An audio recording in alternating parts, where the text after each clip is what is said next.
மாவு 2 ஆளுக்கு தான் இருக்கு. நீயும் ஆமியும் சாப்பிடுங்க. நான் எனக்கும் அஸ்வினுக்கும் சாண்ட்விச் பண்றேன். அப்படியா?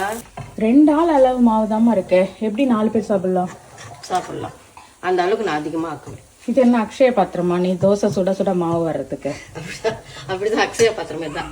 இப்போ வந்து கம்பு வறுத்து வச்சிருக்கிறேன், பொடி பண்ணி நானே காய வச்சு மிக்சியில் அரைச்சி பொடி பண்ணி வச்சிருக்கேன். அது 1 ஸ்பூன் போடுவேன், கேழ்வரகு 1 ஸ்பூன் போடுவேன், கருப்பு உளுந்து 1 ஸ்பூன் போடுவேன், கோதுமை மாவு 1 ஸ்பூன் போடுவேன், ரவை 1 ஸ்பூன் போடுவேன். எல்லாம் போட்டு செய்தால் தோசையும் நல்லா இருக்கும், உடம்புக்கும் சத்தா இருக்கும்.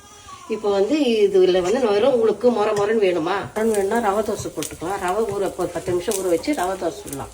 மொரன்னு வரும். நெய் விட்டு சுடலாம். ஓ, இப்போ நீ இதில் ரவை போட்டிருக்கியாமா? இப்போ வந்து ரவா தோசை சுடுறேன்.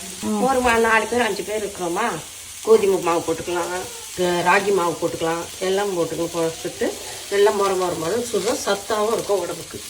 ஓ, 2 ஆளு மாவு 4 மாவு மாதிரி 4 ஆள் 5 ஆள் கூட சாப்பிடலாம். அந்த அளவு கூட நம்ம கலந்துக்கலாம், மிக்ஸ் பண்ணிக்கலாம். நல்லா இருக்கும்.